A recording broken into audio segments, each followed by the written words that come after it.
भारत माता का तिरंगा शान से लहराता हुआ। यह तिरंगा हमारे देश की आन बान और शान का प्रतीक है। जब भी हम इसे देखते हैं, हमारे दिल में गर्व और सम्मान की भावना जाग उठती है।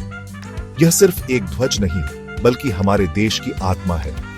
यह तिरंगा हमें आजादी की याद दिलाता है। यह हमें उन संघर्षों की याद दिलाता है जो हमारे पूर्वजों ने इस आजादी को पाने के लिए किए थे। यह हमें उन वीरों की कुर्बानी की याद दिलाता है जिन्होंने हमें यह आजादी दिलाई। उन वीरों की कुर्बानी की याद दिलाता है जिन्होंने हमें यह आजादी दिलाई। उन वीरों की कहानियां हमें प्रेरित करती हैं और हमें यह सिखाती हैं कि देश के लिए कुछ भी करना कितना महत्वपूर्ण है। ऐसे ही एक वीर थे पंडित जवाहरलाल नेहरू, देश के पहले प्रधानमंत्री। नेहरू जी ने स्वतंत्रता संग्राम में महत्वपूर्ण भूमिका निभाई और आजादी के बाद देश को एक नई दिशा दी।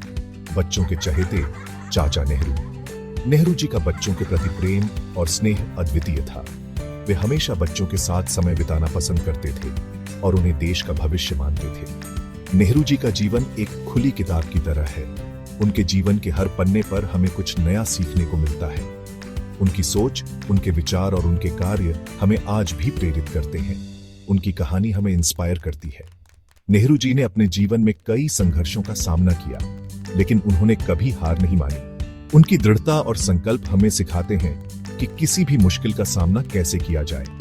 हमें देश के लिए कुछ कार गुजारने का जज्बा देती है। नेहरू जी की कहानी हमें यह सिखाती है कि देश के लिए कुछ भी करना कितना महत्वपूर्ण है। यह हमें प्रेरित करती है कि हम भी अपने देश के लिए कुछ करें। आइए जानते हैं नेहरू जी के जीवन के बारे में। उनके जीवन की हर घटना, हर संघर्ष और हर सफलता हमें कुछ नया सिखाती है। नेहरू जी का जीवन एक प्रेरणा स्रोत है। उनके स्ट्रगल्स, उनके ड्रीम्स और उनके बनाए हुए भारत के बारे में। नेहरू जी ने अपने सपनों का भारत बनाने के लिए कड़ी मेहनत की। उन्होंने एक मजबूत और समृद्ध भारत की नींव रखी और उनके बनाए हुए भारत के बारे में। नेहरू जी ने आधुनिक भारत की नींव रखी। उनके द्वारा बनाए गए संस्थान और संरचनाएं आज भी हमारे देश की प्रगति में महत्वपूर्ण भूमिका निभा रही है। 14 नवंबर 1889 को इलाहाबाद में जन्मे जवाहरलाल। उनका जन्म एक ऐसे समय में हुआ जब भारत स्वतंत्रता की लड़ाई लड़ रहा था। इलाहाबाद, जो अब प्रयागराज के नाम से जाना जाता है, उस समय एक प्रमुख सांस्कृतिक और राजनीतिक केंद्र था। नेहरू का जन्म एक समृद्ध और प्रतिष्ठित परिवार में हुआ था, जिसने उन्हें एक विशेष प्रकार का वातावरण प्रदान किया। पिता मोतीलाल नेहरू एक जाने माने वकील।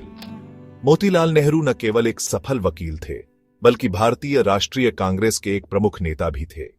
उन्होंने अपने बेटे को उच्च शिक्षा और नैतिक मूल्यों का महत्व सिखाया। मोतीलाल नेहरू का जीवन और उनके संघर्ष जवाहरलाल के लिए प्रेरणा का स्रोत बने। मां स्वरूप रानी एक दयालु महिला। स्वरूप रानी नेहरू का व्यक्तित्व बहुत ही स्नेही और देखभाल करने वाला था। उन्होंने अपने बच्चों को प्रेम और करुणा का महत्व सिखाया। स्वरूप रानी का स्नेह और समर्थन नेहरू के जीवन में एक स्थायी प्रभाव छोड़ गया। नेहरू जी का बचपन खुशियों से भरा था। उनके परिवार का माहौल बहुत ही स्नेही और सहयोगी था। नेहरू का बचपन खेल कूद और पढ़ाई के बीच संतुलित था। उनके माता पिता ने उन्हें स्वतंत्रता और आत्मनिर्भरता का महत्व सिखाया। घर पे ही पढ़ाई शुरू हुई। नेहरू की प्रारंभिक शिक्षा उनके घर पर ही हुई थी। उनके पिता ने उनके लिए विशेष शिक्षकों की व्यवस्था की थी, जो उन्हें विभिन्न विषयों में शिक्षा देते थे। इस प्रकार नेहरू ने अपने प्रारंभिक वर्षों में ही ज्ञान की एक मजबूत नींव रखी। इंग्लिश टीचर्स ने उन्हें पढ़ाना शुरू किया। नेहरू के अंग्रेजी शिक्षक बहुत ही कुशल और अनुभवी थे। उन्होंने नेहरू को न केवल अंग्रेजी भाषा सिखाई, बल्कि उन्हें पश्चिमी संस्कृति और विचारधारा से भी परिचित कराया। इस शिक्षा ने नेहरू के दृष्टिकोण को व्यापक बनाया और उन्हें एक वैश्विक दृष्टिकोण प्रदान किया। फिर आया पढ़ाई का नया पड़ाव, इंग्लैंड। नेहरू ने अपनी उच्च शिक्षा के लिए इंग्लैंड का रुख किया। यह उनके जीवन का एक महत्वपूर्ण मोड़ था, क्योंकि यहाँ उन्होंने न केवल शैक्षिक ज्ञान प्राप्त किया, बल्कि विभिन्न संस्कृतियों और विचारधाराओं से भी परिचित हुए। वहां उन्होंने कैम्ब्रिज यूनिवर्सिटी से पढ़ाई की। कैम्ब्रिज विश्वविद्यालय में नेहरू ने कानून की पढ़ाई की। यहाँ उन्होंने विभिन्न विषयों में गहन अध्ययन किया और अपने ज्ञान को और भी समृद्ध किया। कैम्ब्रिज में बिताए गए समय ने नेहरू के व्यक्तित्व और विचारधारा को गहराई से प्रभावित किया। लॉ की डिग्री हासिल की। नेहरू ने कानून की डिग्री प्राप्त की और अपने अपने पिता की तरह एक सफल वकील बनने की दिशा में कदम बढ़ाया। उनकी शिक्षा ने उन्हें न केवल एक पेशेवर के रूप में बल्कि एक विचारशील और संवेदनशील व्यक्ति के रूप में भी विकसित किया। विदेश में रहकर भी अपने देश की याद उन्हें सताती रही। इंग्लैंड में रहते हुए भी नेहरू का दिल हमेशा अपने देश के लिए धड़कता रहा। उन्होंने अपने देश की स्वतंत्रता और विकास के लिए हमेशा चिंतित रहते थे और अपने देशवासियों के लिए कुछ करने की इच्छा रखते थे। भारत लौटने और देश सेवा का जज्बा मन में लिए नेहरू जी वापस आए। अपनी शिक्षा पूरी करने के बाद नेहरू भारत लौट आए। उनके मन में अपने देश की सेवा करने का दृढ़ संकल्प था।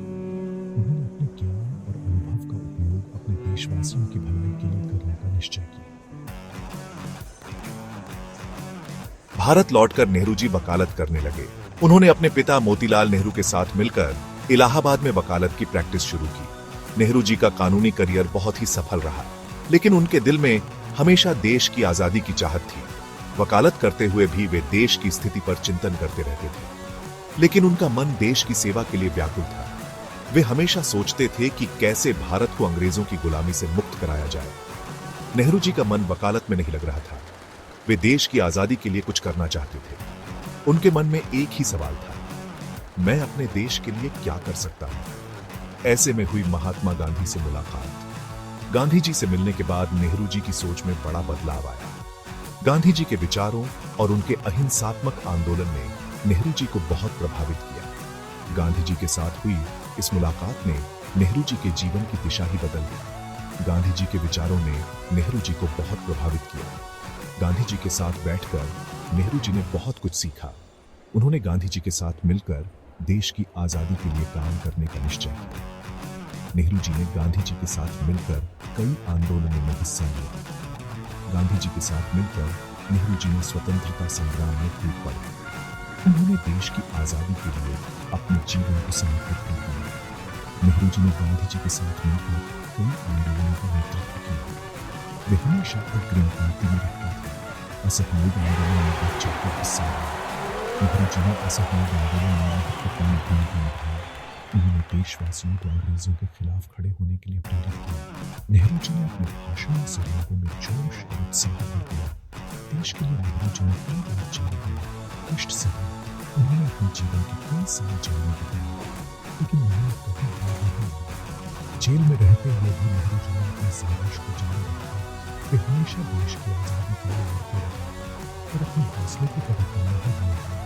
नेहरू जी का आत्मविश्वास और साहस हमेशा बना रहा। उन्होंने देशवासियों को भी प्रेरित किया। नेहरू जी का जीवन हमें सिखाता है कि कठिनाइयों के बावजूद हमें अपने लक्ष्य के लिए बढ़ते रहना चाहिए। उनके संघर्ष और समर्पण ने भारत को आजादी दिलाने में महत्वपूर्ण भूमिका निभाई। जेल में भी नेहरू जी का हौसला बुलंद था। वे समय बर्बाद नहीं करते थे। जेल में रहकर उन्होंने डिस्कवरी ऑफ इंडिया और ग्लिम्पसेस ऑफ वर्ल्ड हिस्ट्री जैसी फेमस किताबें लिखी। ये किताबें आज भी लोगों को इंस्पायर करती हैं। इतिहास और संस्कृति की अद्भुत ग्लिम्स दिखाती हैं। नेहरू जी का मानना था कि शिक्षा से ही देश तरक्की कर सकता है। शिक्षा ही अंधेरे से उजाले की ओर ले जाने वाला रास्ता है। 15 अगस्त 1947 भारत आजाद हुआ। खुशी का दिन। आंसू भी थे, खून पसीने से सिंची आजादी थी। आजाद भारत के पहले प्रधानमंत्री बने पंडित जवाहरलाल नेहरू। उनके कंधों पर थी देश को नई दिशा देने की जिम्मेदारी। नेहरू जी ने देश को आगे बढ़ाने के लिए कई इंपॉर्टेंट काम किए। उन्होंने पंचवर्षीय योजनाओं की शुरुआत की। उनका सपना था एक मॉडर्न, स्ट्रॉन्ग और समृद्ध भारत बनाने का। नेहरू जी ने देश में बड़े बड़े बांध बनवाए, जिससे सिंचाई और बिजली मिले। उद्योगों को बढ़ावा दिया। उन्होंने साइंस और टेक्नोलॉजी में भी काफी काम किया। उनके एफर्ट से ही भारत एक मजबूत राष्ट्र बनने की राह पर चला। नेहरू जी इंटरनेशनल लेवल पर भी भारत की आवाज बुलंद करते थे। शांति और सहयोग उनकी विदेश नीति के मेन पिलर्स थे। बच्चों से नेहरू जी को बहुत प्यार था। वे उन्हें देश का फ्यूचर मानते थे। बच्चों के लिए उनका प्यार जगजाहिर था। बच्चों के बर्थडे पर उन्हें गुलाब का फूल देते थे। इसीलिए बच्चे उन्हें प्यार से चाचा नेहरू कहते थे। उनके जन्मदिन 14 नवंबर को बाल दिवस के रूप में मनाया जाता है। 27 मई 1964, वो दुखद दिन जब नेहरू जी हमें छोड़कर चले गए। पूरा देश उदास था। नेहरू जी हमें हमेशा याद रहेंगे, एक महान नेता, एक दूरदर्शी और एक इंस्पायरिंग व्यक्ति के रूप में। उनकी याद में बना नेहरू मेमोरियल म्यूजियम उनके जीवन और कार्यों की कहानी बताता है। नेहरू जी चाहते थे कि भारत एक ऐसा देश बने जहां हर किसी को समानता और सम्मान मिले। उनका सपना था एक ऐसे भारत का जहां गरीबी, अशिक्षा और इनइक्वालिटी ना हो। आज हमें नेहरू जी के सपनों को पूरा करने के लिए मिलकर काम करना होगा। आइए हम सब मिलकर एक ऐसे भारत का निर्माण करें जो नेहरू जी के सपनों का भारत हो।